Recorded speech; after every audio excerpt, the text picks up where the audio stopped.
Hello and welcome to the second edition of the Dugout Debrief.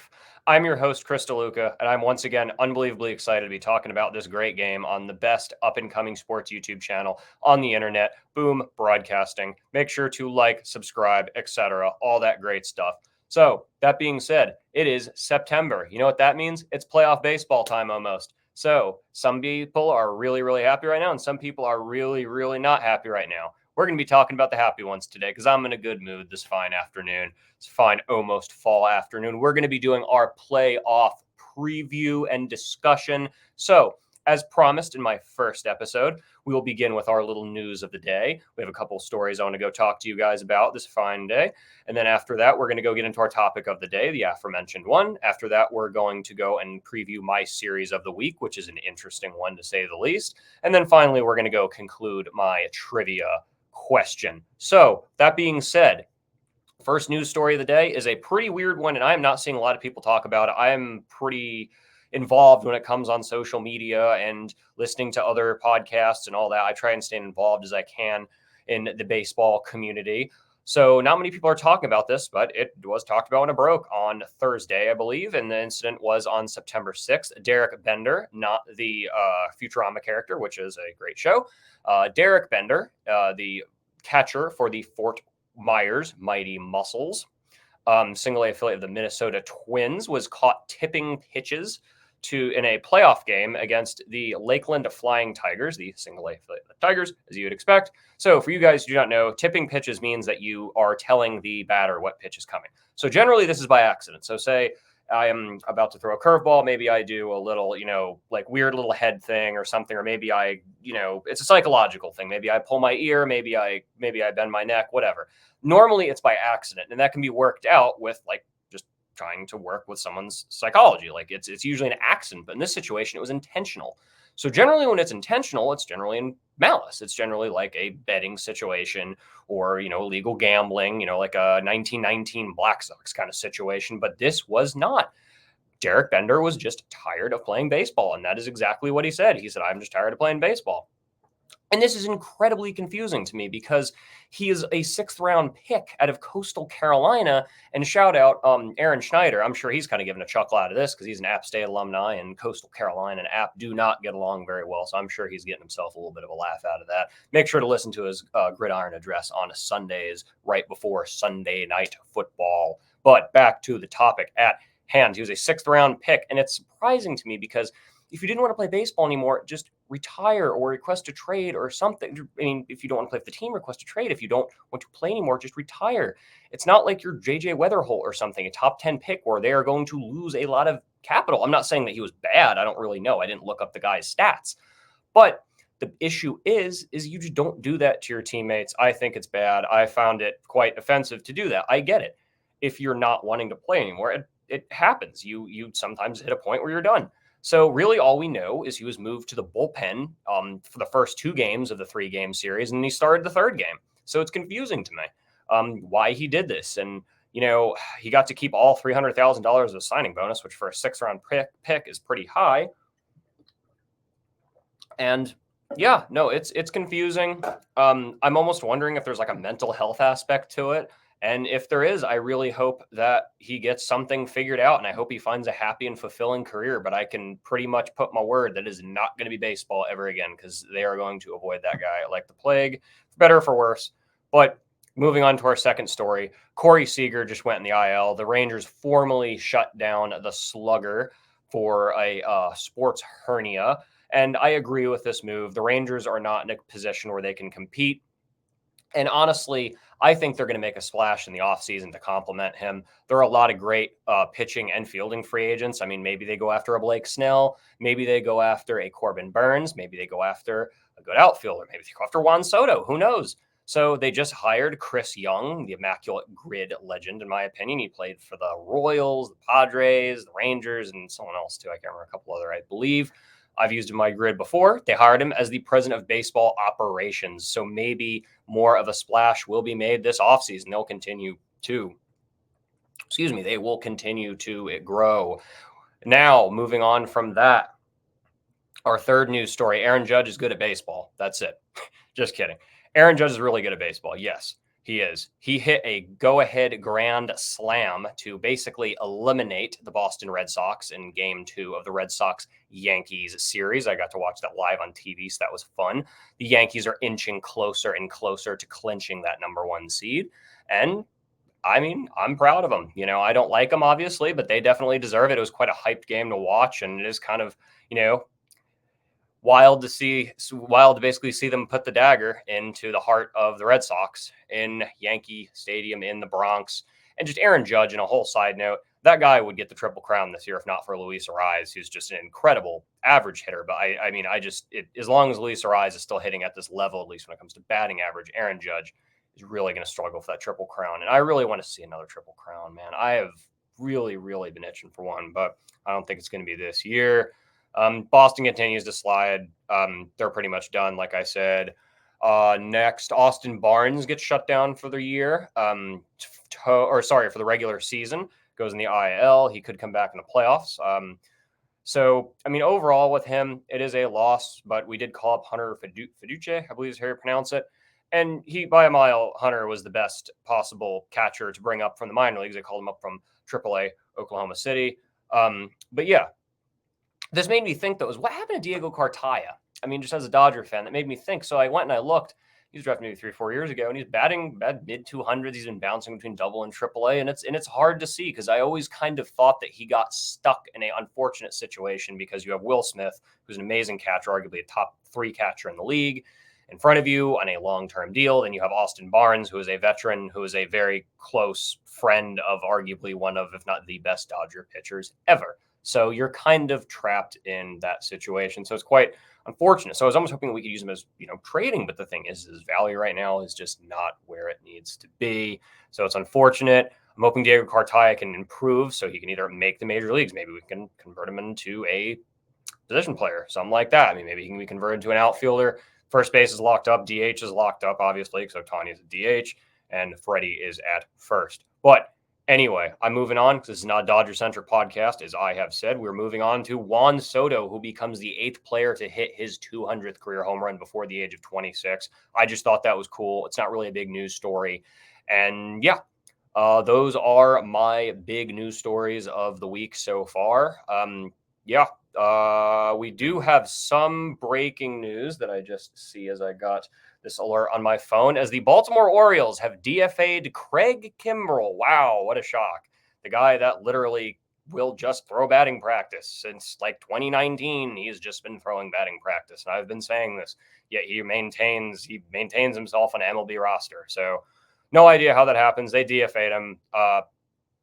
Like I said last episode, not having Felix Bautista was just so hard for them, but they'll be all right. They'll be all right. I think that they made the right move by DFAing Craig Kimbrell. So now we're done with news. I'm sorry about that breaking news, but I had to go and cover that very quickly, ladies and gentlemen. So we're going to go start with our playoff predictions. And I'm starting with the American League, starting with the junior circuit.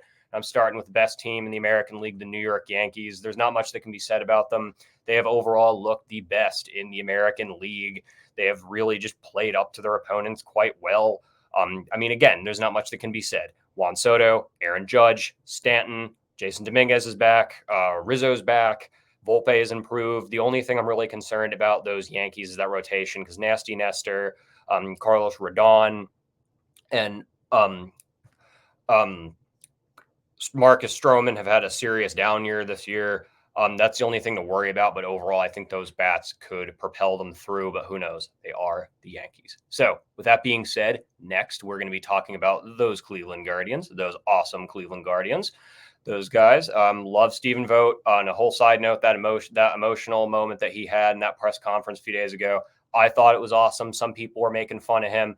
And you know what? If my manager cares that much about the club, heck, I wish Dave Roberts cared that much, man. I wish Davey cared that much and would show that emotion after we get knocked out in the first round after winning 112 games. But anyway, on that side note, Cleveland is an interesting story because, again, like I said last episode, Hunter Gaddis, Cade Smith, Emmanuel Clase, those guys will lock that bullpen down, especially Clase. If you ever have the chance to see that man in person, I highly recommend it. He was awesome. He's electric. He's nasty.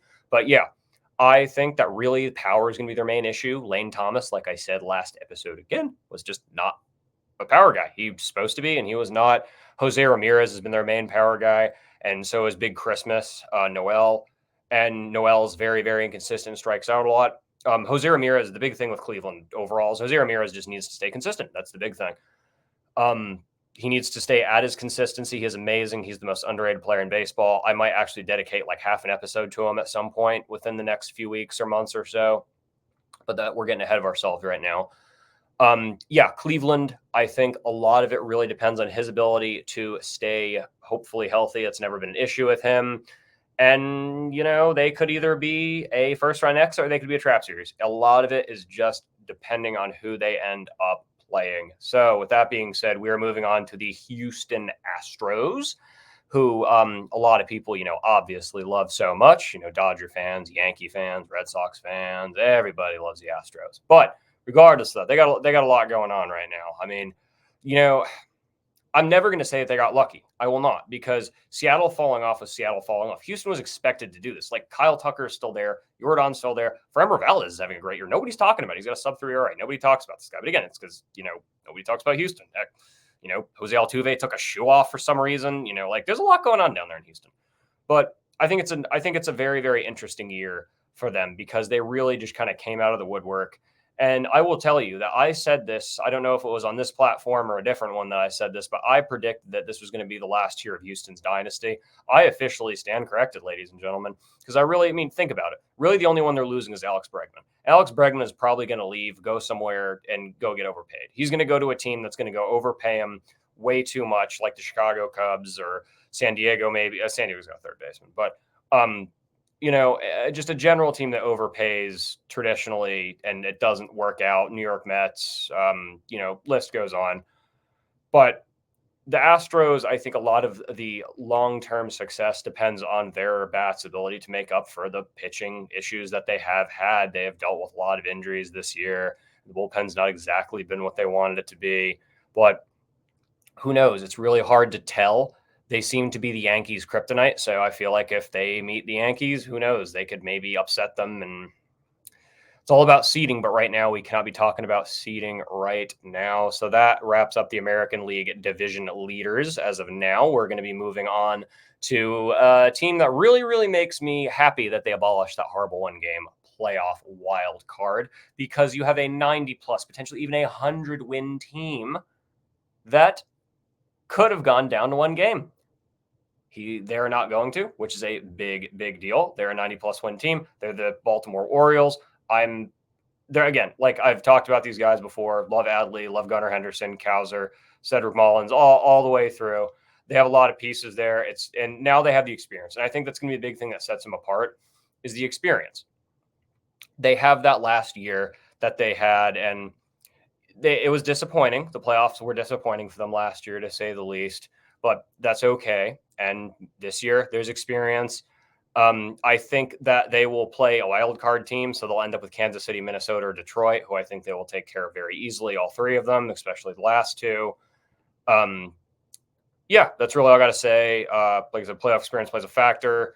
We're now going to get into the Kansas City Royals. And I want to give a quick shout out to Bobby Witt Jr., who is only the second shortstop to ever have a 30-for-30 season, which is just wild. I never knew that. And he's only in his third season or so second or third season. Love Bobby Witt Jr. He's going to win MVP at some point. And really, that pitching rotation has really, really done wonders for them. Brady Singer, Seth Lugo, Michael Wacha. Remember that guy was 2016. He was really good at that run in the playoffs of St. Louis, something like that. You go look that up for me. But Michael Wacha. Remember that guy? He's having a solid year. The bullpen is terrible, and I think that's going to be their demise.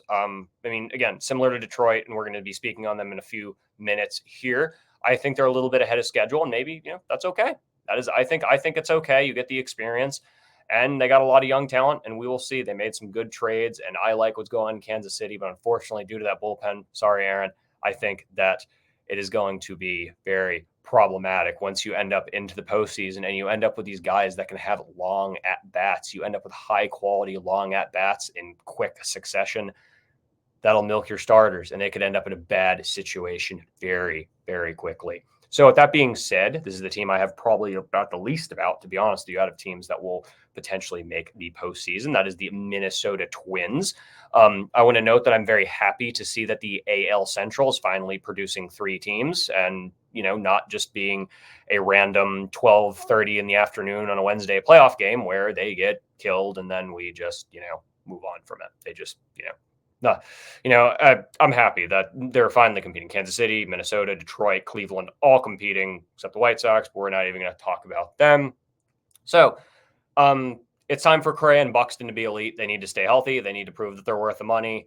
The rotation's good, but losing Joe Ryan was just, gosh, that was bad. I mean, it was just so hard losing Joe Ryan. I mean, that really worried me when he did go down. But they've seemed to be sustainable-ish. But I think that if anybody's going to go one and done, they are the number one.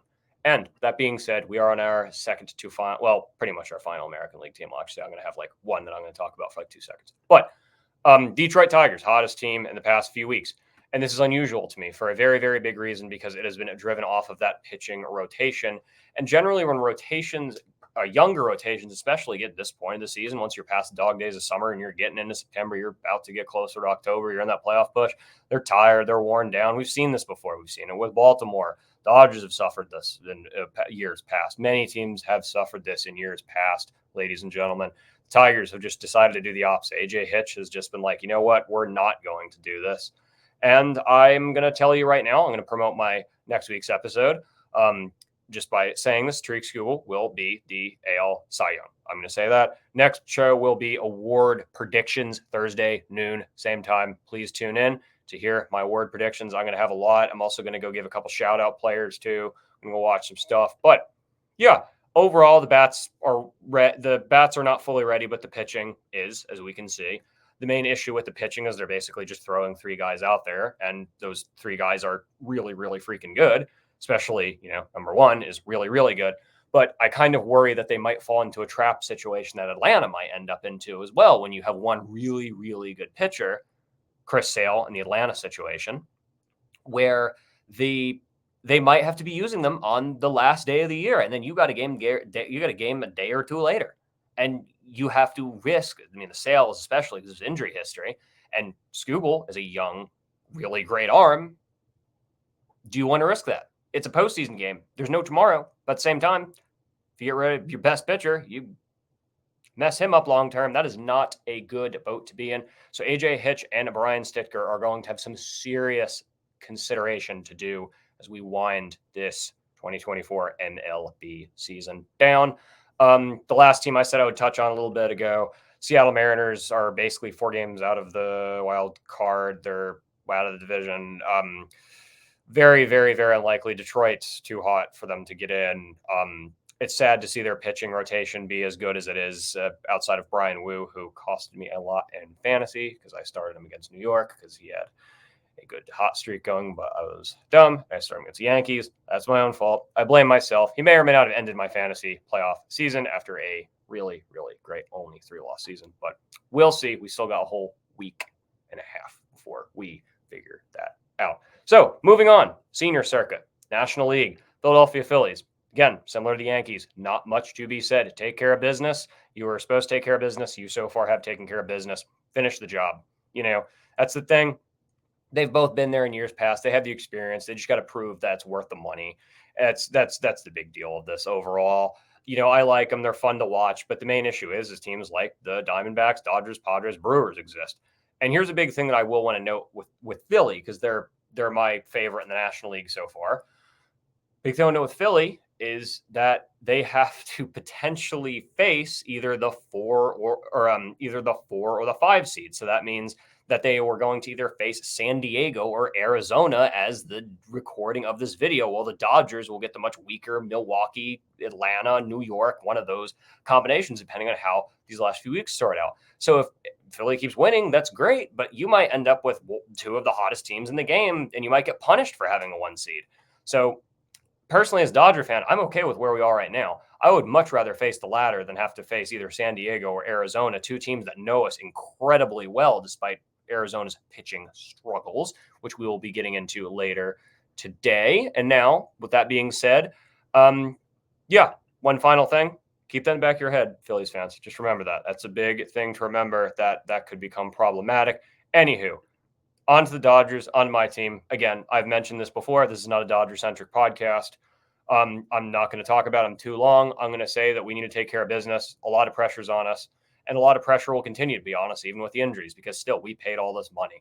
Do I think we have the most pressure on us this year? Still, kind of not as much as we did at the beginning of the season, just because the pitching rotation is really banged up. I think that the mainstream media is going to put a lot more pressure on us than baseball fans like us will, because we actually know the injuries, we know the situation, we've been watching all these games and we're paying attention, so we know, but the average person may not.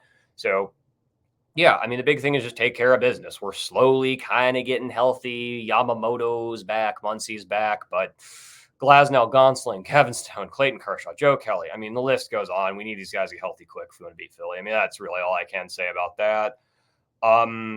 Happy to see Mookie and Freddie finally, really, I mean, they've always been great, but really, really doing good recently. Happy to see Mookie healthy. Happy to see Shohei Ohtani, by the way, who's just my shout out right now. 50 for 50 for a guy who is recovering from Tommy John surgery. That's just incredible, guys. That's unfathomable. It's unprecedented. It has never happened before. If this was a Supreme Court case, this would be the most unprecedented Supreme Court case in U.S. history, because we have no idea that this could even happen.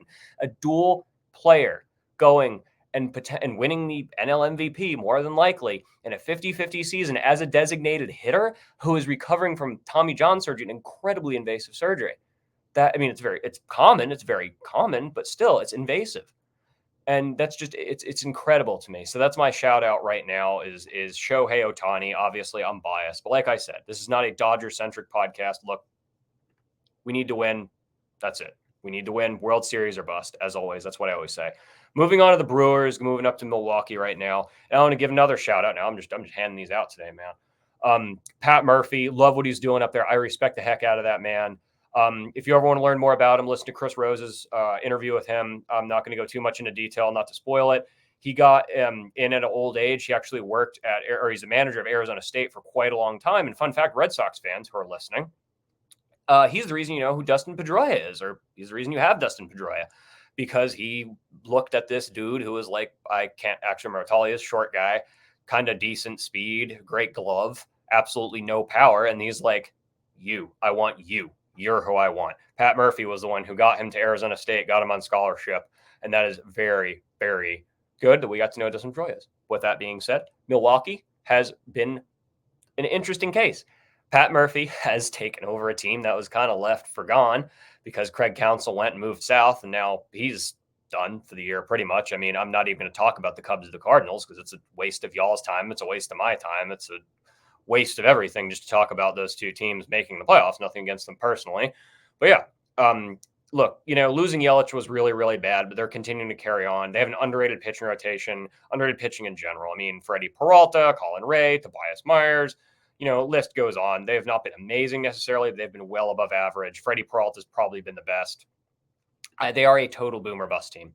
And Bob Uecker would love to hear me say that, I'm sure, but they are a total boomer bust team. This team is either going to run to the NL championship or they're going to go bow out instantly. And I think that it's completely dependent on, one, pitching rest. So how much rest that they can give these guys. That's a big thing, as they're about to clinch very, very soon. Depending on when you're watching this, they might have already clinched.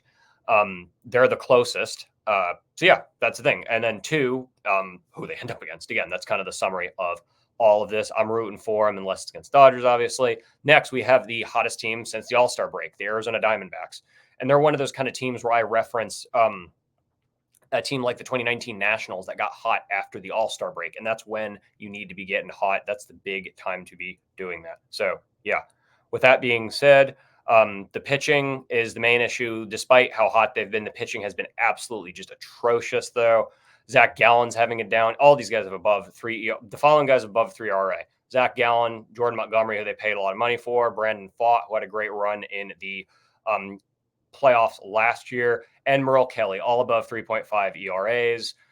Plus, Seawald's been hurt. The bullpen's still looking good, but overall, if they do not win the World Series either this year or next year, they're going to kind of remind me of an early 2000s A's team, or even the 2020 Tampa Bay Rays. So I think that they could potentially make a run. They're getting hot at the right time. It really just depends if they can do what they did last year, make a few upsets, get lucky in a couple places, and maybe upset a juggernaut, maybe upset Philadelphia, maybe upset the Dodgers again, much to my dismay. Milwaukee, it depends. It is completely dependent on matchup. But if I'm going to pick one out of them, they're the one I'm the most confident about out of the NL wild cards. Next, San Diego. And you know what something's crazy about San Diego? None of these guys have been particularly amazing. I mean, Tatis has been great when he's been there, but he's been hurt all year. Overall, this is supposed to be a down year for them. And I'm very fascinated to see what they can do. I mean, they've continued to just play good, high-quality games. They have played up to their opponents in a year that was supposed to be a down year after Soto and after they kind of, cut payroll. And their general management was like, hey, we're gonna cut down payroll. We're gonna sit here for a minute because the Dodgers have really spent a lot of money. The Diamondbacks spent a lot of money. We're going to go sit here. We're going to develop some prospects, let Jackson Merrill come up, finally be who he can be. And then we're going to wait and go and make a run. But now they're just like, hey, you know what? Let's make a run now. Jackson Merrill is like, hey, I want to make a run. I'm ready. I don't know what you guys are doing, but I'm ready.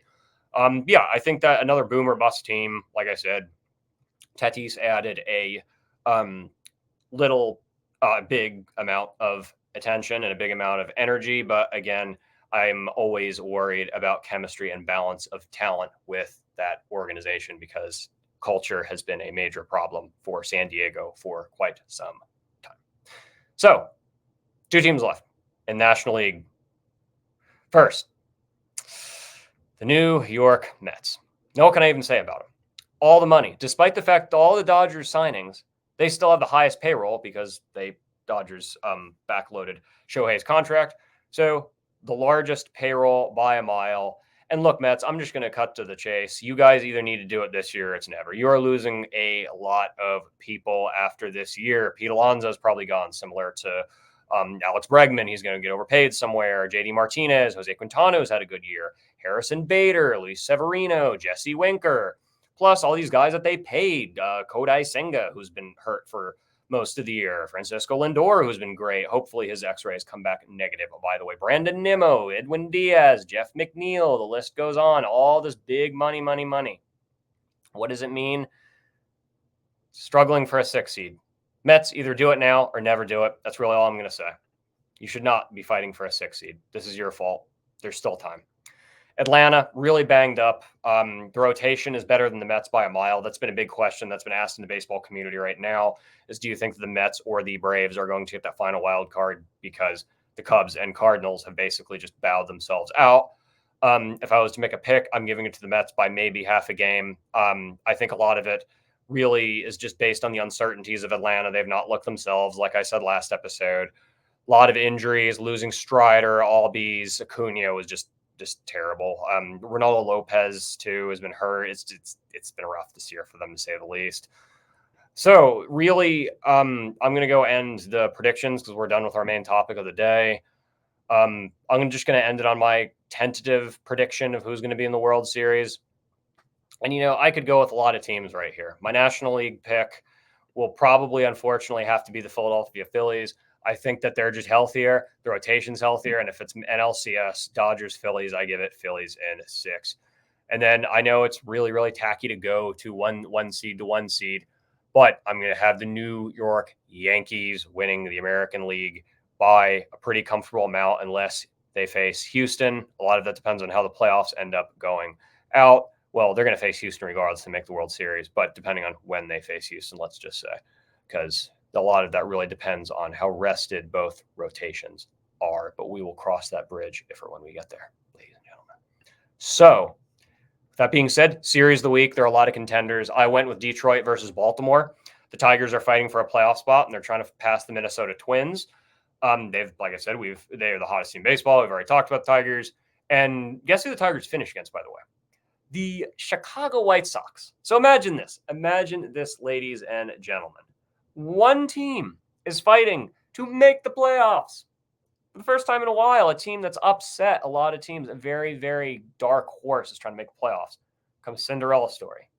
The other is trying not to be the worst team in modern freaking history.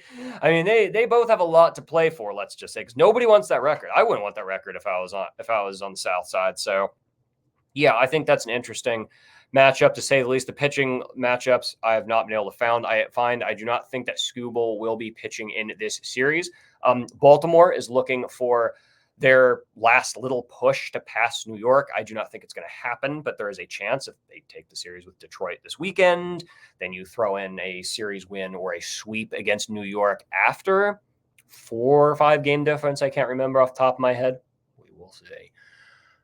Yeah, so I could have also gone with the Diamondbacks and Brewers. I didn't really bother because it's a base. The Brewers are a lock for the NL Central. By the time you're watching this, they might have already clinched.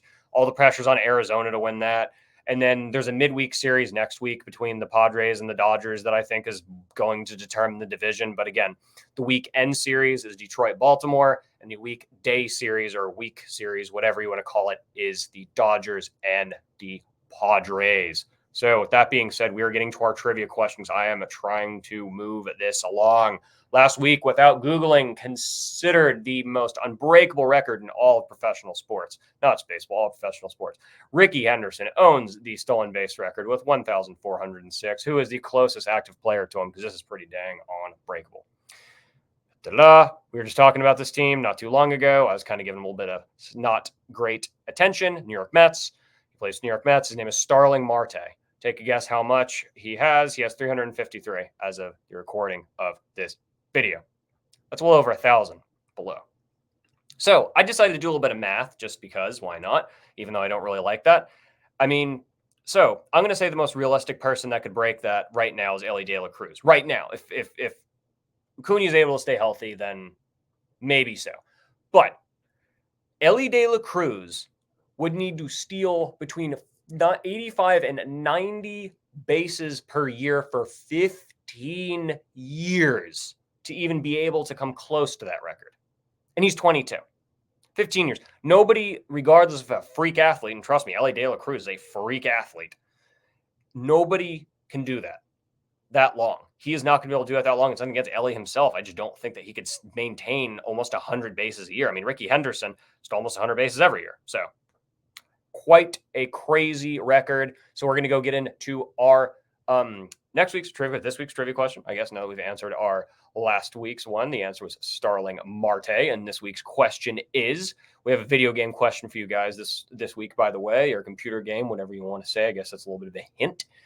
But without Googling, which popular sports video game character's nickname is famously Secret Weapon? And I think that with a lot of the things that have been in the news recently in the sports video game world, if you're involved in it like I am, you probably know this is a freebie. I was kind of mean to you guys last week. So that being said, I have nothing else to say. If you guys have anything else, please put it in the comments. Please leave feedback. I want ideas. I'm once again incredibly grateful to Michael and the entire Boone Broadcasting team. Make sure to tune in to Aaron Schneider's show on Sunday nights, right before Sunday Night Football. I'm occasionally on that in the Gridiron Address. Make sure to tune in to Wayne's Fantasy Show, and make sure to tune in to Out of Pocket. Everything. Mouthing Off with Mike. They got a bunch of wrestling shows. They got everything you want. We got baseball. We got football, basketball. Hey, we might have hockey sometime, apparently. So Michael was saying. But anyway, without anything else to say, honestly, thank you guys so much for watching. Thank you. Please like, subscribe, and have a great week.